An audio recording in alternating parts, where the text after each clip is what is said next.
Vamos lá, pessoal, conforme prometido, né?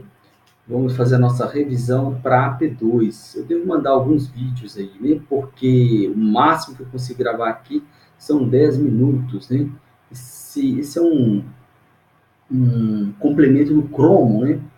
E você instala ele aí e faz as gravações, mas ele tem essa limitação da versão gratuita, que é no máximo 10 minutos. Então eu mando alguns vídeos picados, vocês vão assistindo aí na ordem, né? Vamos lá, sem perder de tempo, porque já passa da meia-noite.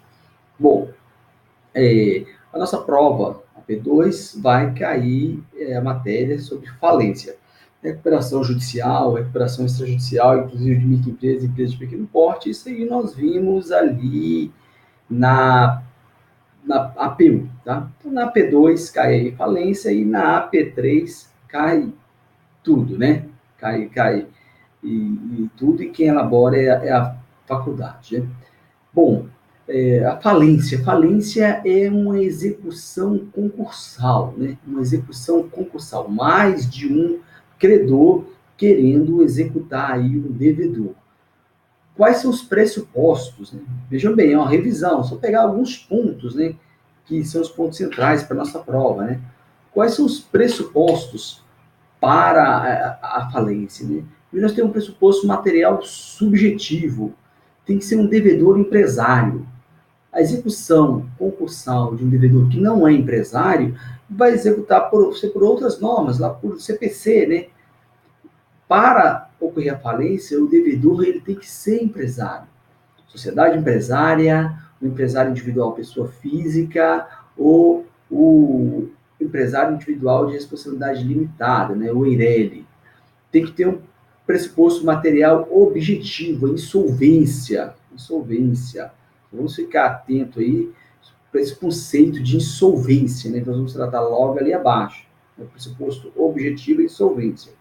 E um pressuposto formal, uma sentença, a sentença declaratória de falência. O sujeito só vai estar falido, não é uma situação de fato, é uma situação de direito, o sujeito só vai estar falido se tiver uma sentença que o declare falido, né?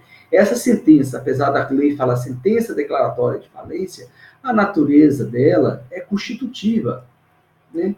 Por quê? Porque ela constitui o empresário individual ou a sociedade empresária, constitui ele no estado de falência. Há quem diga também que ela é declaratória, né? Mas o maior efeito dela é ser constitutiva, né? Ela constitui o empresário em estado aí de falência. Quem é que pode pedir a falência, né? A legitimidade ativa, portanto. Nós temos o próprio empresário, né, a autofalência, lembrando que para que ele possa ter autofalência, ele tem que ser empresário regular, exercício regular da atividade e é pelo menos 2 anos. O empresário irregular não pode pedir autofalência, mas ele pode ter a sua falência decretada quando o outro requerer. Tá? O cônjuge sobrevivente, qualquer herdeiro do devedor ou inventariante, aí, no caso de empresário pessoa física, né? O cotista ou acionista, mas o mais comum é que a falência seja pedida por um dos credores, né? Um dos credores ali do devedor. Qual que é a causa, né? Por que levaria a pedir falência? E aí sim, né? O nosso pressuposto material objetivo, a insolvência do devedor. Veja, quando eu estou falando em insolvência do devedor, não é uma insolvência no sentido econômico, né? A incapacidade do quantidade de ativos para pagar o seu passivo. Não é disso que se trata. Se nós fôssemos levar, exigir insolvência econômica para decretação de falência, nós teríamos processos infindáveis, né? Versando sobre a discussão se o meu ativo, ou seja, o meu conjunto de bens e direitos, seria suficiente para solver, para pagar o meu passivo, ou seja, pagar as minhas obrigações. A insolvência que a lei requer é no sentido jurídico. Tá? A lei ela vai enumerar, né? Ela vai tratar quais são os casos em que o sujeito vai estar em estado de insolvência. Né? Uma delas é a impuntualidade. a impontualidade. O sujeito ele não paga no vencimento, sem motivo, quantia maior que 40 salários mínimos. Né? Ele não paga no vencimento quantia maior que 40 salários mínimos. Pode ser um título ou vários títulos. O valor tem que ser maior que salários mínimos para não ficar utilizando o processo de falência, que é um processo caro, para ficar cobrando dívida pequena, né? E é importante que ocorra o protesto por falta de pagamento.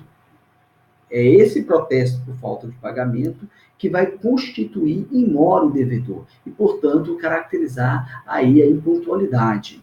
Então, primeiro motivo que pode levar, né, primeira causa de pedir aí de uma falência é a impontualidade do devedor.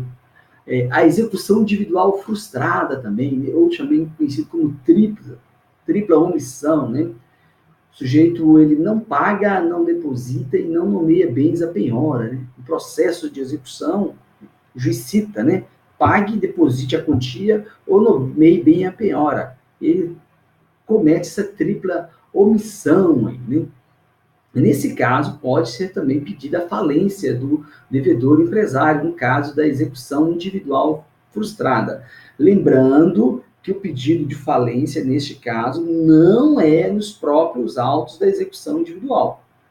Ele vai extrair lá no juízo onde ocorreu a execução individual frustrada, uma certidão, né, mostrando que realmente o devedor não pagou, não depositou, não nomeou bens a penhora, e com base nisso ele vai instruir a inicial do seu pedido de falência, que inclusive vai ser intentado talvez em outro juízo, já que nós já sabemos, foi cobrado na primeira prova, a questão do juízo universal, né? Você entra com pedido de falência no principal estabelecimento do devedor. Talvez não coincida com esse mesmo aqui, tá? Importante isso aí. No outro caso, são os atos de falência, eu não vou enumerar todos aqui, mas são os atos de falência que estão enumerados lá na lei. A lei enumera uma série de atos, né, que pode vir a caracterizar a insolvência jurídica do devedor. Portanto, novamente, importa para o pedido de falência a insolvência no seu sentido jurídico, os casos que estão lá na lei, e não no sentido econômico, ou seja, sua incapacidade a incapacidade, a quantidade que ele tem de ativos de pagar aí o seu passivo, tá?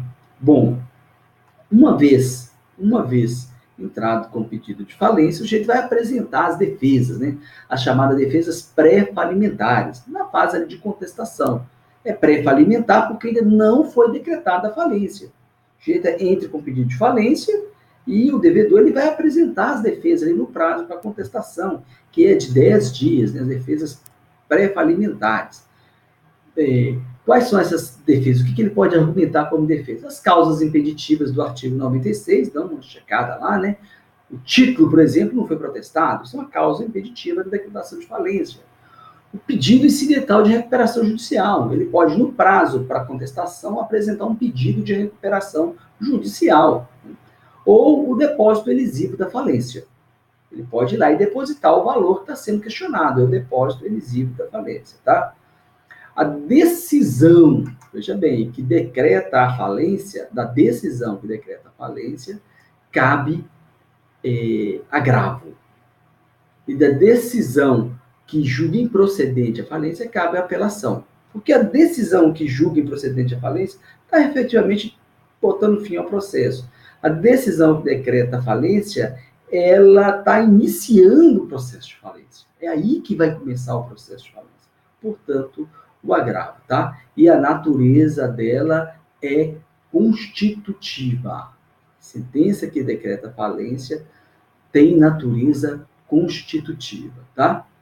Tranquilo?